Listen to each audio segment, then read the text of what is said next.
ಇನ್ನು ಮುಂದೆ ನಿಮ್ಮ ನೆಚ್ಚಿನ ಧಾರಾವಾಹಿಗಳ ಫುಲ್ ಎಪಿಸೋಡ್ಗಳು ಸನ್ ನೆಕ್ಸ್ಟ್ ಆಪ್ನಲ್ಲಿ ಮಾತ್ರ. ಇದು ಅವ್ರ ಮನೆ, ನೀನಿಲ್ ಬಂದಿರೋದು ಅವ್ರಿಗೋಸ್ಕರ. ಅವ್ರ ಬಗ್ಗೆ ಮಾತ್ರ ಯೋಚನೆ ಮಾಡು. ನಡಿ.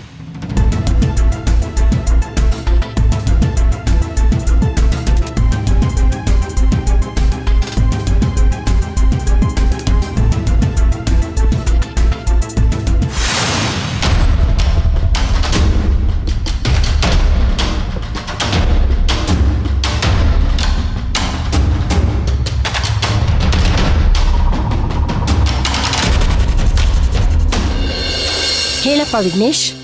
ಅಮ್ಮ, ಯಾರನ್ನ ಕೇಳಿ ನನ್ನ ಹೆಂಡತಿ ಗಮ್ಯನ ಮನೆಯಿಂದ ಆಚೆ ಕಳ್ಸಿದ್ರಿ? ಹೇಳಮ್ಮ, ಯಾರನ್ನ ಕೇಳಿ ಕಳ್ಸಿದ್ರಿ? ಏಯ್, ಯಾರನ್ನ ಯಾಕೋ ಕೇಳ್ಬೇಕು? ಯಾಕೆ ಕೇಳ್ಬೇಕು ಅಂತ?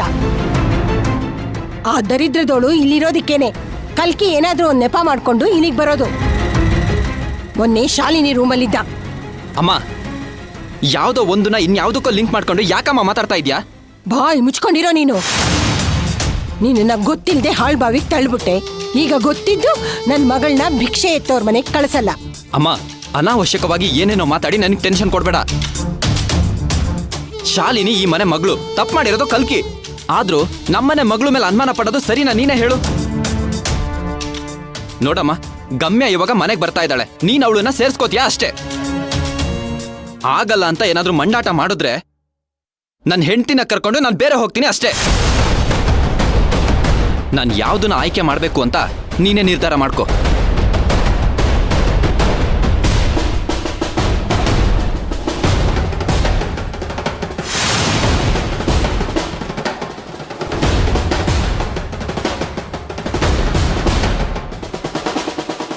ಗಮ್ಯ, ನನ್ನ ಮಗನ್ನ ನನ್ನಿಂದನೇ ದೂರ ಮಾಡಕ್ ನೋಡ್ತಿದೀಯ ಅಲ್ವಾ?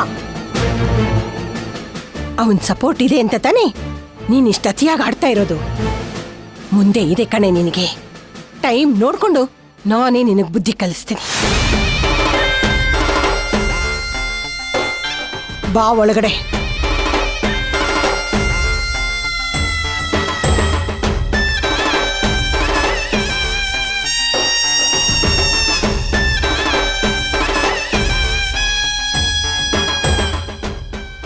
ಬಾ.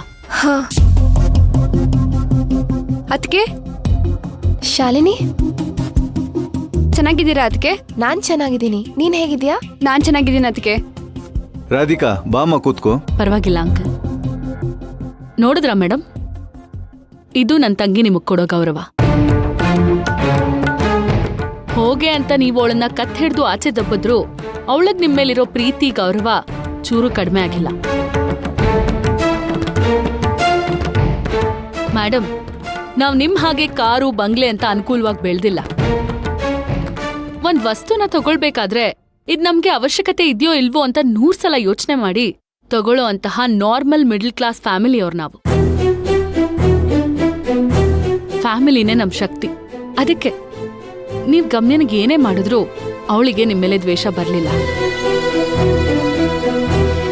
ಯಾವಾಗ ನಮ್ಮತ್ತೆ ನನ್ನ ಸೊಸೆ ಅಂತ ಒಪ್ಕೋತಾರೋ ಅಂತ ಪ್ರತಿದಿನ ಕಣ್ಣಲ್ಲಿ ನೀರ್ ಹಾಕ್ತಿರ್ತಾಳೆ.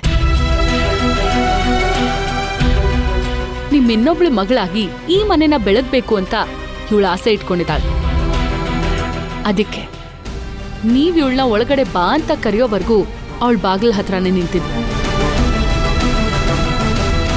ಮೇಡಮ್, ಅವಳ ಮನ್ಸನ್ನ ಅರ್ಥ ಮಾಡ್ಕೊಂಡು ಅವಳಿಗೆ ಅಡ್ಜಸ್ಟ್ ಮಾಡ್ಕೊಂಡು ಹೋಗಿ ಅಂತ ನಾನು ನಿಮಗೆ ಹೇಳ್ತಾ ಇಲ್ಲ. ಆದ್ರೆ ಪ್ಲೀಸ್ ಅವಳ ಮನ್ಸಿಗೆ ನೋವು ಕೊಡ್ಬೇಡಿ ಅಂತ ನಾನು ನಿಮ್ಮ ಹತ್ರ ರಿಕ್ವೆಸ್ಟ್ ಮಾಡ್ಕೋತಾ ಇದ್ದೀನಿ. ನೀವು ಬೇರೆ ಯಾವುದೋ ಕಾರಣಕ್ಕೆ ಗಮ್ಯನ ಮನೆಯಿಂದ ಆಚೆ ಹಾಕಿದ್ರೆ ನಾನು ಈ ರೀತಿ ಮಾತಾಡ್ತಾ ಇರ್ಲಿಲ್ಲ. ಹೆತ್ತೋರ್ ಮಾತಿಗೆ ಬೆಲೆ ಕೊಡೋರು ನಾವು. ಇನ್ಮುಂದೆ ಕಲ್ಕಿ ಶಾಲಿನಿ ತಂಟೆಗೆ ಬರಲ್ಲ. ಅದಕ್ಕೆ ನಾನ್ ಜವಾಬ್ದಾರಿ. ಸಾಕು, ಈ ಮಾತನ್ನ ಕೇಳಿ ಕೇಳಿ ನನ್ ಕಿವಿ ತೂತು ಬಿದ್ದೋಗಿದೆ. ಏನಂದೆ ನೀನು? ನೀನು ಹೆತ್ತೋರ್ ಮಾತಿಗೆ ಮರ್ಯಾದೆ ಕೊಡೋಳ? ಎಷ್ಟು ಮರ್ಯಾದೆ ಕೊಡ್ತೀಯ ಅಂತ ಚಿರು ಮದ್ವೆ ಟೈಮಲ್ಲಿ ನೋಡಿದ್ನಲ್ಲ. ಶ್ರೀಮಂತರ ಮನೆ ಹುಡುಗ ಅಂತ ತಾನೇ ನೀನ್ ಅವನ್ ಹಿಂದೆ ಬಿದ್ದಿರೋದು. ಅಮ್ಮ, ಏನ್ ಮಾತಾಡ್ತಿದ್ಯಾ ನೀನು? ಚಿರು ಬಗ್ಗೆ ಏನು ಗೊತ್ತಿಲ್ದೆ ರಾಧಿಕಾ ಅದಕ್ಕೆ ಬಗ್ಗೆ ತಪ್ಪಾಗಿ ಮಾತಾಡ್ಬೇಡ. ಯಾರೇ ನಿನ್ನತ್ತಿಗೆ ಇನ್ನೊಂದ್ಸಲ ಏನಾದ್ರೂ ಈ ಮನೆ ಹಾಲ್ಡ್ರ್ ಸಪೋರ್ಟ್ ಮಾಡಿ ಮಾತಾಡಿದ್ರೆ ಸಾಯಿಸಾಕ್ಬಿಡ್ತೀನಿ ನಿನ್ನ.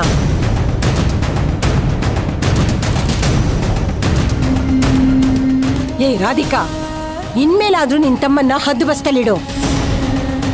ಮತ್ತೆ ಅವನೇನಾದ್ರೂ ನನ್ನ ಮಗಳ ತಂಟೆಗೆ ಬಂದ್ರೆ ನಾನೇನ್ ಮಾಡ್ತೀನೋ ನನಗೆ ಗೊತ್ತಿಲ್ಲ. ರಾಧಿಕಾ, ಪ್ರೀತಿಯನ್ನು ಮಾಯಲ್ ಬಿದ್ದವ್ರಿಗೆ ಹೆತ್ತೋರ್ ಮಾತು ಕೇಳಿಸೋದಿಲ್ವಂತೆ. ಅದಕ್ಕೆ ನಾನು ಹೇಳ್ತಾ ಇದ್ದೀನಿ, ನೀನು ತಪ್ಪು ತಿಳ್ಕೊಬೇಡ. ಕಲ್ಕಿನ ಈ ಮನೆ ಅಳಿನಾಗಿ ಮಾಡ್ಕೊಳ್ಳೋಕ್ಕೆ ನಮ್ಗಿಷ್ಟ ಇಲ್ಲ. ಯಾಕಂದ್ರೆ ಅದರಿಂದ ಎರಡೂ ಕುಟುಂಬಗಳ ಮಧ್ಯೆ ಮನಸ್ತಾಪನೆ ಆಗೋದು. ನಾನು ಹೇಳಿದ್ದು ನಿನಗೆ ಅರ್ಥ ಆಯ್ತು ಅಂತ ಅನ್ಸುತ್ತೆ ರಾಧಿಕಾ. ಅರ್ಥ ಆಯ್ತು ಸರ್, ನಾನು ಕಲ್ಕಿಗೆ ಬುದ್ಧಿ ಹೇಳ್ತೀನಿ.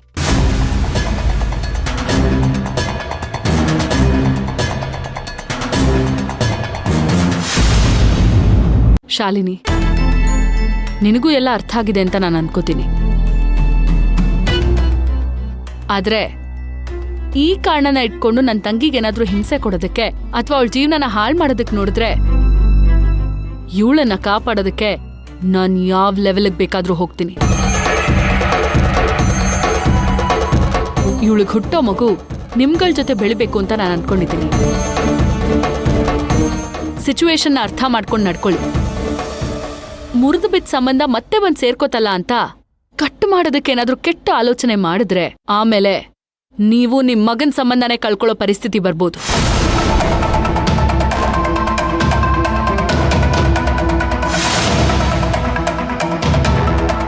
ಗಮ್ಯ, ಹುಷಾರು. ನಾನಿನ್ ಬರ್ತೀನಿ.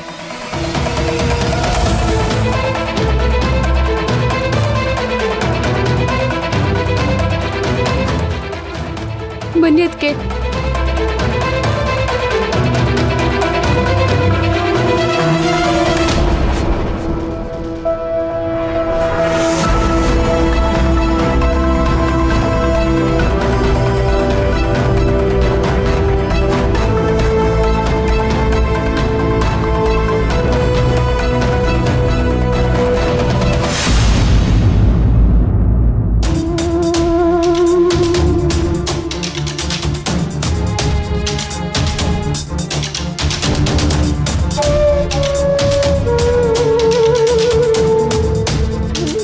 ಹೋದ್ಯಾ ಪಿಶಾಚಿ ಅಂದ್ರೆ ಬಂದೆ ಗವಾಕ್ಷಿಲಿ ಅನ್ನೋ ಹಾಗೆ ವಿಘ್ನೇಶ್ ಜೊತೆ ನೈಸಾಗಿ ಮಾತಾಡಿ ಅತ್ತು ಕರೆದು ಗೋಳಾಡಿ ಮತ್ತೆ ವಕ್ರಿಸ್ಕೊಂಡಿದೀಯಾ ಅಲ್ವಾ?